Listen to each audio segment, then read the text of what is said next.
Orphaned human boy spent 3 years carving alien mountain. Colony begged 3 hours to enter. The stone sang under Marcus's chisel, a harmonic resonance at 847 hertz.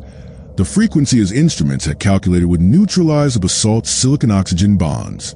3 years of mathematical precision.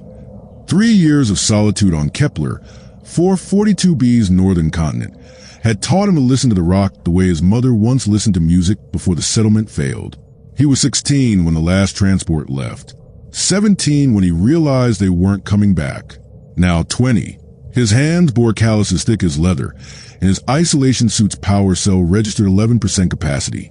The tunnel mouth behind him gaped like a throat, 40 meters deep, carved into mountainside in a perfect spiral. Inside, the narrow passage maintained exactly 4.2 degrees Celsius, cold enough to preserve the biological samples suspended in cryosuspension along its walls. 37 containers of genetically archived Earth fauna. 37 chances for something to survive what humanity could not. Marcus had been studying the mountain's geochemistry when the colony's distress signal died. The survey equipment showed that this particular formation possessed unusual mineral composition, trace amount of iridium, a natural insulator against radiation. 3 years earlier, before the collapse, the colony's xenobiologists had theorized that such shielding might preserve biological material far longer than conventional cryosystems. So he built his repository. The colony's final log entry had been clinical. Agricultural yields declining, medical supplies exhausted. Population, 847. Projected viability, 47 days. That had been recorded on day 312 of year 3. The silence had lasted 312 days after.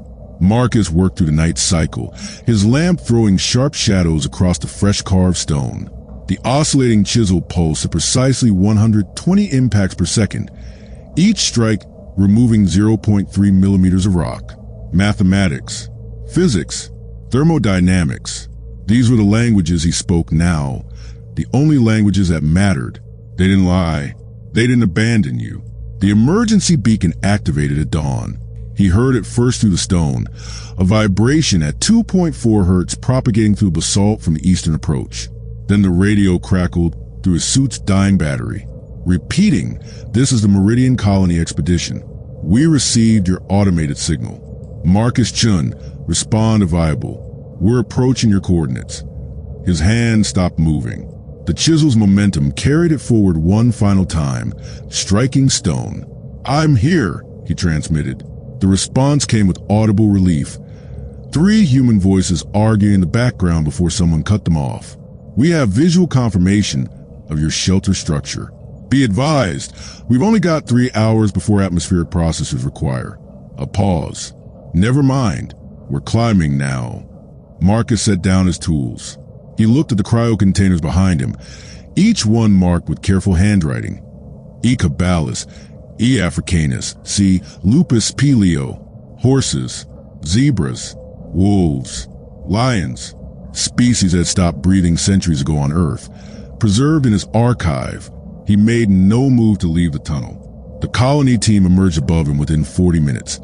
He could hear them traversing the switchback path he'd mapped and marked with reflective tape. 3 figures in pressure suits descended into his workspace. The lead officer, a woman with commander insignia, stared at the tunnel, at the mathematically perfect spiral, at the cryo container suspended in the cool darkness. "My God," she whispered. "It's a seed vault." "Better," Marcus said quietly. "Rock conducts geothermal heat too consistently. Basalt insulates within narrow parameters. This mountain maintains the temperature variance needed for extended preservation without active power consumption.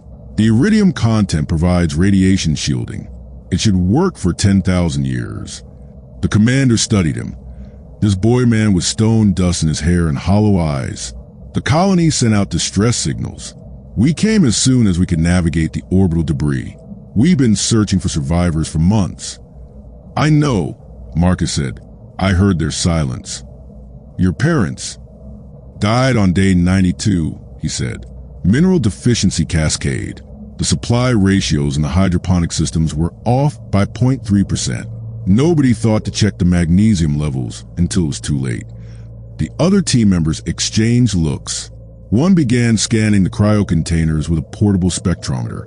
"We can get you back," the commander said. "The Meridian has proper life support medical facilities. You survived this long, but—" "No," Marcus interrupted. "You're not understanding.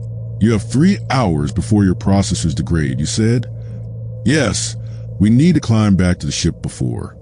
"Then you don't have time to move these." He gestured to the containers. "But I do. I have 10,000 years. The commander's face shifted as comprehension arrived, not as hope, but as devastating clarity.